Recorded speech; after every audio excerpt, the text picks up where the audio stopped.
So, government have announced that double council tax can now be charged on second homes in England.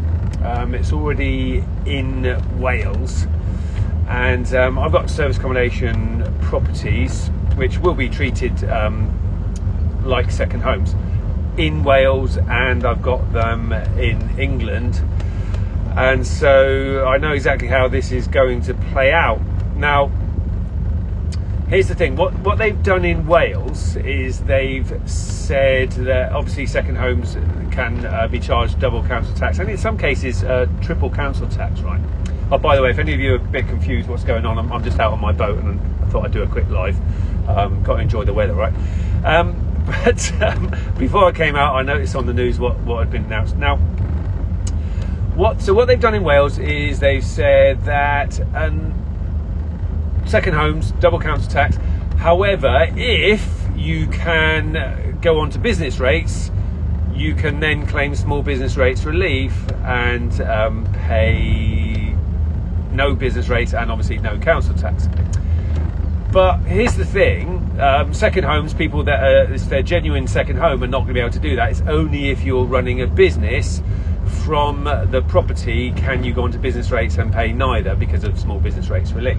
But what they did in Wales is they raised the threshold for being on business rates. So effectively they call it 182.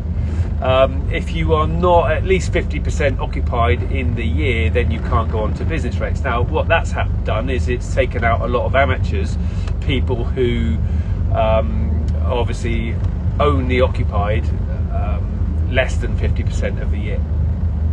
Now, when I teach people how to do service accommodation, and I basically say, look, if the property, by looking at demand, etc., if it's not going to achieve 50% occupancy over the course of a year, then don't take it on. You want to be able to achieve in the region of 75% occupancy in the course of a year. You don't want 100% occupancy. If you've got that, then you're too cheap, basically. But sweet spot around 75% occupancy is absolutely fine. So what's happened in Wales is an awful lot of my competitors have been taken out of the market because they're not actually running it as a business, just basically an Airbnb, furnished holiday let, and then having to pay double council tax because they can't achieve business rates means that it's no longer viable for them. So I've got a phrase, where there's adversity, there's opportunity. It's a bit of a shame for people that were running a little bit, hobby business, but ultimately it's not viable, so a lot of those people have gone away. So that's what I predict, because if you want to predict the future, just look at what's happened in the past. That's what I predict is going to happen in England now. There's an awful lot of people just running Airbnb on the side who are not going to be able to go on to business rates, won't be able to afford or be willing to pay for double council tax.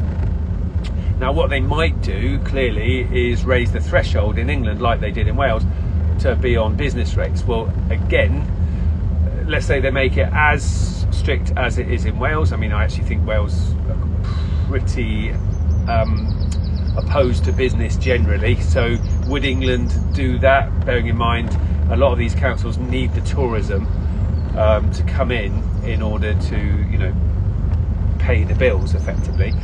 So would they really be as strict as Wales? But even if they are as strict as Wales, it doesn't worry me at all, because again, you shouldn't be operating a service accommodation property unless you're meeting at least 50% occupancy. So that's what I thought I would share today. Any questions or any comments on that, just type them in the comments and I will answer them later on. Are you worried about starting and scaling a service accommodation business? Because a lot of people, they listen into the stuff that's announced on the media, like it was announced today, and think, oh, the end of the world is nigh, etc., and it's no time to be starting a service accommodation business, or I better stop doing it. There's lots of things being announced of late that, as far as I'm concerned, scare away potential competitors, and also cause current competitors to get out of the marketplace. So that's adversity creating opportunity. So what do you think? Is it a good thing? Is it a bad thing? I think for where it's more likely to happen where councils are going to implement this is in small touristy type hotspots where there's not enough family homes, the more modest properties, the ones that if they were on the market, a young family could potentially afford to buy them. So councils might well bring in that type of restriction, and they could bring in Article 4 in those types of areas and those streets where there's more affordable housing. Let's take them out of being used as Airbnb. Well, I don't worry about that either if councils do that, because I don't want to be in small touristy hotspots, because guess what? That's seasonal.